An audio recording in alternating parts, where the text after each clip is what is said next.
പശ്ചിമേഷ്യൻ യുദ്ധഭൂമിയിൽ നിന്ന് ഇപ്പോൾ പുറത്തു വരുന്ന വാർത്തകൾ ലോകരാജ്യങ്ങളെ ഒന്നടങ്കം കടുത്ത ആശങ്കയിലാഴ്ത്തുന്ന ഒന്നാണ്.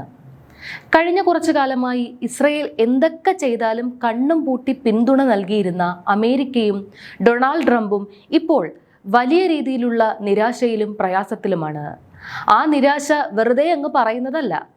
അതിന് വ്യക്തമായ തെളിവുകൾ നൽകുന്ന ചില വാർത്തകൾ ഇപ്പോൾ വിദേശ മാധ്യമങ്ങൾ തന്നെ പുറത്തുവിട്ടിരിക്കുകയാണ്.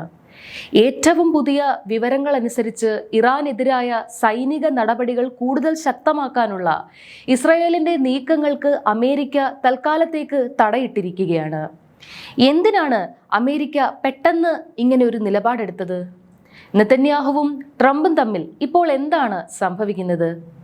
ഈ തർക്കം ലോക സമ്പദ് വ്യവസ്ഥയെയും ഗൾഫിലുള്ള ദശലക്ഷക്കണക്കിന് പ്രവാസികളെയും എങ്ങനെയാണ് ബാധിക്കാൻ പോകുന്നത്? നമുക്ക് കാര്യങ്ങൾ വ്യക്തമായി തന്നെ പരിശോധിക്കാം. അമേരിക്ക പെട്ടെന്ന് ബാക്ക് സ്റ്റെപ്പ് അടിക്കാൻ പ്രധാനമായും ഒരു കാരണമുണ്ട്. അത് അമേരിക്കയുടെ ആയുധ ശേഖരണത്തിലുണ്ടായ വൻ കുറവാണ്. തുടർച്ചയായി നടന്നുവരുന്ന ആക്രമണങ്ങളും ഇസ്രയേലിന് നൽകിക്കൊണ്ടിരുന്ന സൈനിക സഹായങ്ങളും കാരണം അമേരിക്കയുടെ വ്യോമ പ്രതിരോധ സംവിധാനങ്ങളിലെ മിസൈൽ ശേഖരത്തിൽ വലിയ കുറവാണ് രേഖപ്പെടുത്തിയിരിക്കുന്നത്. ഫോറിൻ മീഡിയ റിപ്പോർട്ടുകൾ പറയുന്നത് അമേരിക്കയുടെ പക്കൽ ഇനി വളരെ കുറച്ച് എയർ ഡിഫൻസ് മിസൈലുകൾ മാത്രമേ ബാക്കിയുള്ളൂ എന്നതാണ്. ഒരു വലിയ യുദ്ധത്തിലേക്ക് നേരിട്ട് ഇറങ്ങിച്ചെല്ലാൻ ഇപ്പോഴത്തെ സാഹചര്യത്തിൽ അമേരിക്കയ്ക്ക് സാധിക്കില്ല. ആയുധങ്ങൾ തീർന്നു പോകുന്ന ഒരു അവസ്ഥയുണ്ടായാൽ അത് അമേരിക്കയുടെ സ്വന്തം സുരക്ഷയെ പോലും ബാധിക്കുമെന്ന് ട്രംപിനും ട്രംപിന്റെ മിലിറ്ററി ഉപദേശകർക്കും നന്നായി അറിയാം. അതുകൊണ്ടാണ് ഇറാനെതിരെയുള്ള അനാവശ്യമായ ആക്രമണങ്ങളിൽ നിന്ന് തൽക്കാലം മാറി നിൽക്കാൻ അമേരിക്ക നിർബന്ധിതരാകുന്നത്.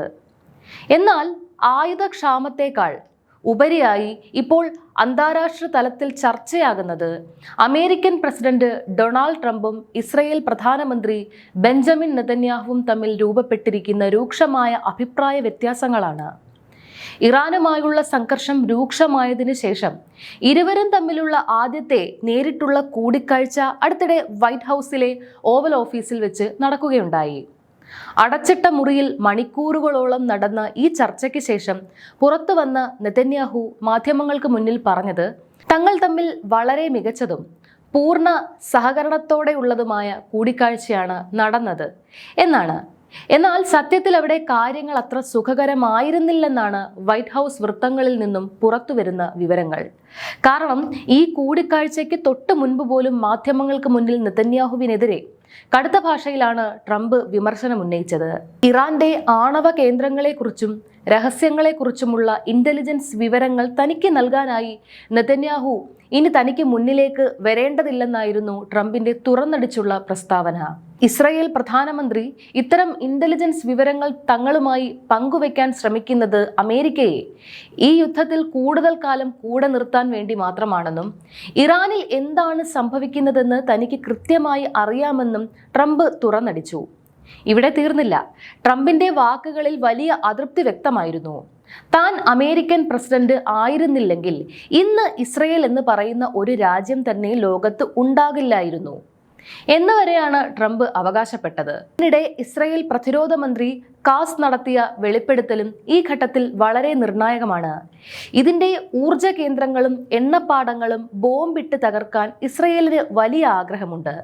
എന്നാൽ അതിന് അമേരിക്ക അനുമതി നൽകുന്നില്ല എന്നാണ് ഇസ്രയേൽ പ്രതിരോധ മന്ത്രി വെളിപ്പെടുത്തിയത്. എന്തുകൊണ്ടാണ് ട്രംപ് ഇസ്രയേലിനെ ഇറാന്റെ എണ്ണ കേന്ദ്രങ്ങൾ ആക്രമിക്കാൻ അനുവദിക്കാത്തത്? അതിന് ലളിതമായ ചില കാരണങ്ങളുണ്ട്. ഇറാന്റെ എണ്ണ ഉൽപാദന കേന്ദ്രങ്ങൾ ആക്രമിക്കപ്പെട്ടാൽ അത് ലോകത്ത് വലിയ രീതിയിലുള്ള എണ്ണ വിലക്കയറ്റത്തിന് കാരണമാകും. ഇപ്പോൾ തന്നെ വിലക്കയറ്റം കൊണ്ട് ബുദ്ധിമുട്ടുന്ന അമേരിക്കൻ സമ്പദ് വ്യവസ്ഥയ്ക്ക് അത് വലിയ തിരിച്ചടിയാകും. രണ്ടാമത്തെ കാര്യം, ഇറാന് നേരെ അത്തരമൊരു ആക്രമണം ഉണ്ടായാൽ ഗൾഫ് മേഖലയിലുള്ള അമേരിക്കയുടെ പങ്കാളി രാജ്യങ്ങൾക്ക് നേരെ ഇറാൻ വ്യാപകമായി തിരിച്ചടിക്കും.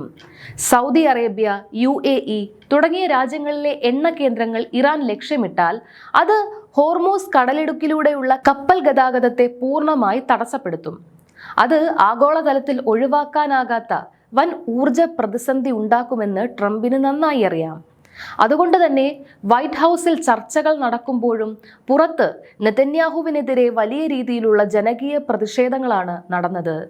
യുദ്ധം അവസാനിപ്പിക്കണമെന്നും സമാധാനം പുനഃസ്ഥാപിക്കണമെന്നും ആവശ്യപ്പെട്ട് അമേരിക്കൻ ജനത തന്നെ തെരുവിലിറങ്ങുന്ന കാഴ്ചയാണ് കണ്ടത്. ലോകരാജ്യങ്ങൾക്ക് മുന്നിൽ അമേരിക്കയും ഇസ്രയേലും അനുദിനം ഒറ്റപ്പെട്ടുകൊണ്ടിരിക്കുകയാണ്. ഈ വിഷയത്തിൽ ഇന്ത്യയും ഐക്യരാഷ്ട്രസഭയിൽ തങ്ങളുടെ കടുത്ത ആശങ്ക അറിയിച്ചിട്ടുണ്ട്. കാരണം മറ്റൊന്നുമല്ല, ഏകദേശം 1 കോടിയോളം ഇന്ത്യക്കാരാണ് ഗൾഫ് രാജ്യങ്ങളിൽ ജോലിയെടുക്കുന്നത്.